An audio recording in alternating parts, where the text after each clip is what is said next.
Imagine this. You wake up one morning and the world feels off. The air is heavier, the light sharper, and the silence louder. You reach for your phone as you always do, but this time, something stops you. A voice in your head, quiet but insistent, whispers, "What are you running from?" You pause. The phone sits in your hand, its screen dark, but its pull is magnetic. You feel it, the itch, the need, the compulsion to unlock it, to scroll, to swipe, to drown out the silence. But today, for the first time, you resist. You put the phone down, and in that moment, you realize something terrifying. You don't know what to do with yourself. The silence grows louder. The emptiness feels unbearable. You fidget, your mind racing, searching for something, anything, to fill the void. You think about checking your emails, scrolling through social media, or binge-watching a show you don't even like. But then the voice returns, louder this time. Why can't you just be still? This is the paradox of our modern existence. We live in the most connected, information-rich era in the human history, yet we are more disconnected from ourselves than ever before. We have endless tools for productivity, entertainment, and communication, yet we feel emptier, more restless, and more fragmented. We are addicted, not to substances, but to distraction. And the worst part? We don't even realize it. Why is it so hard to sit in silence? Why do we feel the need to constantly fill every moment with noise, with activity, with something? What are we so afraid of? The answer lies in the shadows of our psyche. Distraction is not just a habit, it is a coping mechanism, a shield against the discomfort of being alone with our thoughts. It is a way to avoid the existential questions that lurk beneath the surface. Who am I? What is my purpose? Why do I feel so empty? But here's the unsettling truth. The more we distract ourselves, the more we feed the very emptiness we're trying to escape. Every scroll, every notification, every binge-watching session is a temporary fix, a fleeting hit of dopamine that leaves us craving more. It's a vicious cycle, one that keeps us trapped in a state of perpetual dissatisfaction, and yet we can't seem to stop. We tell ourselves we're just staying informed or relaxing, but deep down, we know the truth. We're running from ourselves, running from the silence, running from the questions we're too afraid to face. But what if the silence isn't the enemy? What if it's the key to unlocking something deeper, something more meaningful? What if the very thing we're running from is the thing we need most? This is the great question we must confront. Why are we so addicted to distraction? And more importantly, what would happen if we stopped? The answer is not simple. It requires us to dive into the depths of our psyche, to confront the uncomfortable truths we've been avoiding, and to question the very fabric of our modern existence. It requires us to look at the world and ourselves with fresh eyes. But before we can break free, we must first understand the forces that keep us trapped. What is it about distraction that makes it so irresistible? Why does it have such a powerful hold on us? And what is it really protecting us from? The journey ahead is not an easy one. It will challenge your assumptions, unsettle your comfort, and force you to confront the parts of yourself you've been avoiding. But it is also a journey of liberation, a chance to reclaim your attention, your focus, and ultimately, your life. So take a deep breath, put down your phone, and let's begin. The hidden problem and its psychological, philosophical roots. To understand why we're addicted to distraction, we must first confront a hard truth. Distraction is not an accident. It is not a byproduct of modern life. It's design. Every app, every notification, every piece of content is meticulously crafted to hijack your attention. But this is only the surface layer. Beneath it lies something far more insidious, a psychological and philosophical void that we've been conditioned to avoid. Let's start with the psychological roots. Carl Jung once said, "Until you make the unconscious conscious, it will direct your life and you will call it fate." Distraction, at its core, is a way to keep the unconscious unconscious.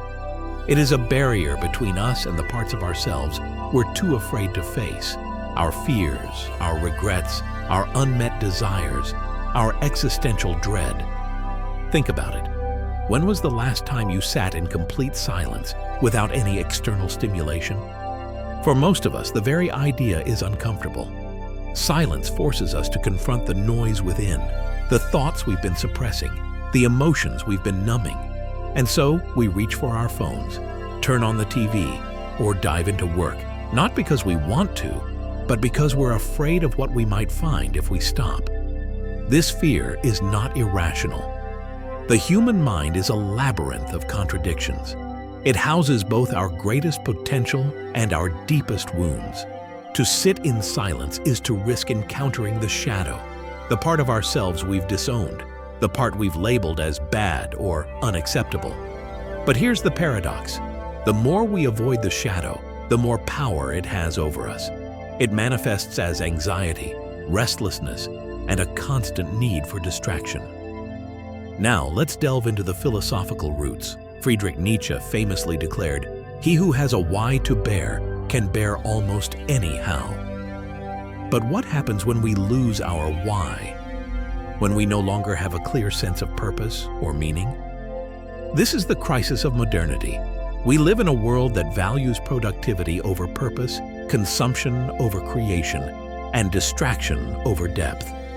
Arthur Schopenhauer, the philosopher of pessimism, argued that human life is oscillating between pain and boredom. When we're not in pain, we're bored. And when we're bored, we seek distraction. But distraction, Schopenhauer warned, is a temporary escape, a way to numb the pain without addressing its root cause. It is a band-aid on a bullet wound. Jean-Paul Sartre took this idea further. He believed that humans are condemned to freedom. We have the power to choose, but with that power comes responsibility. The responsibility to create our own meaning. This is terrifying. It's much easier to outsource our meaning to external sources, to social media, to work, to entertainment. But in doing so, we relinquish our freedom. We become slaves to distraction. And then there's Aldous Huxley, who warned us about the dangers of a society addicted to pleasure and distraction. In Brave New World, he envisioned a future where people are kept docile and compliant through endless entertainment and consumption. Sound familiar? We may not be living in Huxley's dystopia, but the parallels are unsettling. We are drowning in a sea of information, yet starved for wisdom. We are constantly entertained, yet profoundly unfulfilled. So what does all this mean? It means that our addiction to distraction is not just a personal failing, it is a societal condition. It is the result of a world that prioritizes speed over depth, noise over silence, and distraction over presence. It is a world that has forgotten the value of introspection, of stillness, of simply being. But here's the twist. Distraction is not just a symptom of this condition, it is also its enabler. The more we distract ourselves, the more we reinforce the very systems that keep us trapped. It's a feedback loop, one that feeds on our fear of silence, our fear of the shadow, and our fear of freedom. And yet, there is hope. To break free from this cycle, we must first understand it. We must recognize that distraction is not just a habit, it is a defense mechanism. It is a way to avoid the discomfort of being human, of facing our fears, our doubts, and our existential questions. But what if we stopped running? What if we embraced the silence, the shadow, and the freedom? What if we dared to ask the questions we've been avoiding? The answers may not be easy, but they are necessary. Because the only way out of the maze is through it. The unseen consequences. The addiction to distraction is not a victimless crime. Its consequences ripple through every aspect of our lives, shaping our thoughts, our relationships, and even our sense of self. Yet because these effects are subtle and cumulative, we often fail to notice them until it's too late. Let's start with the mind. Neuroscientists have discovered that the brain is not a passive recipient of information. It is an active participant, constantly rewiring itself based on our experiences. This phenomenon, known as neuroplasticity, means that every time we reach for our phones, every time we scroll mindlessly, every time we drown out the silence with noise, we are training our brains to crave distraction. The result? A fragmented mind. A mind that struggles to focus, to think deeply, to be present. A mind that is constantly seeking the next hit of dopamine, the next piece of information, the next distraction.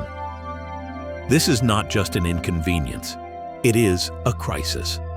Studies have shown that the average attention span has decreased significantly in the digital age, making it harder for us to engage in sustained, meaningful work. But the consequences go beyond productivity. Distraction erodes our ability to think critically, to reflect, to create. It turns us into passive consumers of information rather than active participants in our own lives. And in doing so, it robs us of one of our most fundamental human capacities, the ability to think for ourselves. Now, let's turn to the emotional consequences. Distraction is a form of avoidance, and avoidance is the enemy of emotional health. When we distract ourselves, we are not just avoiding boredom, we are avoiding our emotions. We are numbing ourselves to the full spectrum of human experience: joy, sorrow, anger, love. This emotional numbing has a profound impact on our relationships. How can we truly connect with others if we are constantly distracted?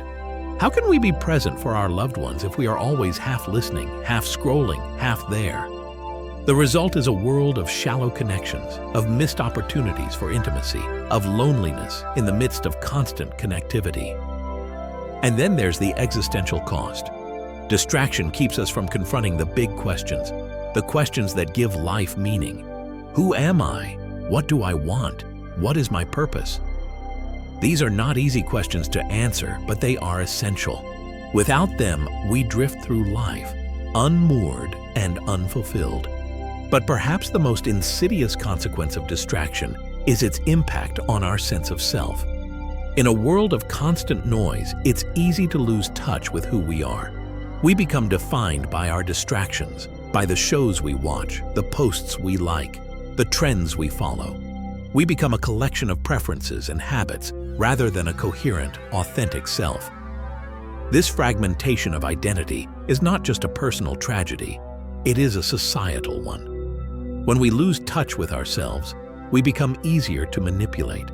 We become more susceptible to the agendas of corporations, politicians, and algorithms.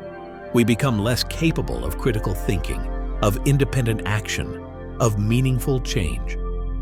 And yet, despite all this, we continue to distract ourselves.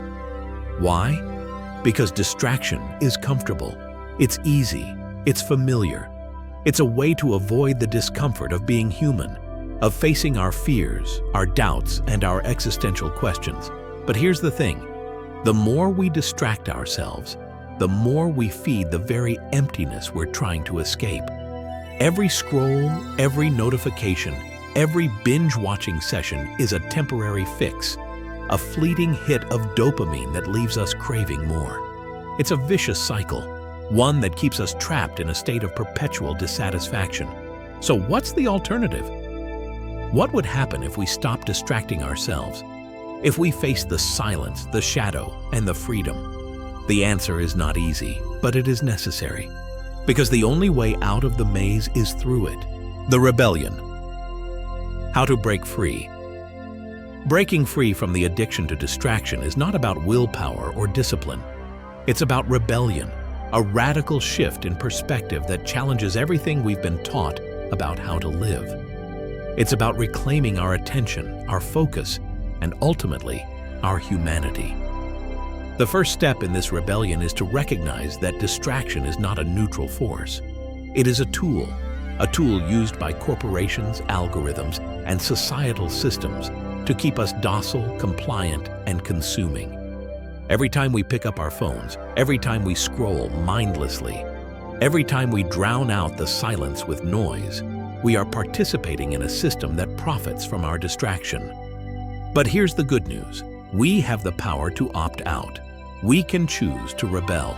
And the first act of rebellion is to reclaim our attention. Attention is the most valuable resource we have. It is the gateway to our thoughts, our emotions, and our actions. Yet we treat it as if it were infinite, scattering it across 1,000 distractions. To break free, we must learn to guard our attention like the precious resource it is. This begins with setting boundaries. Turn off notifications. Create tech-free zones in your home. Schedule time for deep work and deep play. These may seem like small steps, but they are revolutionary acts in a world that demands constant connectivity. Next, we must confront the discomfort of silence. This is perhaps the hardest part of the rebellion. Silence forces us to face the noise within, the thoughts we've been suppressing, the emotions we've been numbing. But it is also in silence that we find clarity, creativity, and connection. Start small. Spend 5 minutes a day in silence. Sit with your thoughts. Observe them without judgment. Over time, you'll find that the silence becomes less intimidating, more inviting. You'll begin to hear the whispers of your own mind, the insights, the intuitions, the truths you've been avoiding. Now, let's talk about the shadow. Carl Jung believed that the shadow, the part of ourselves we've disowned, holds the key to our growth. To break free from distraction, we must confront our shadow.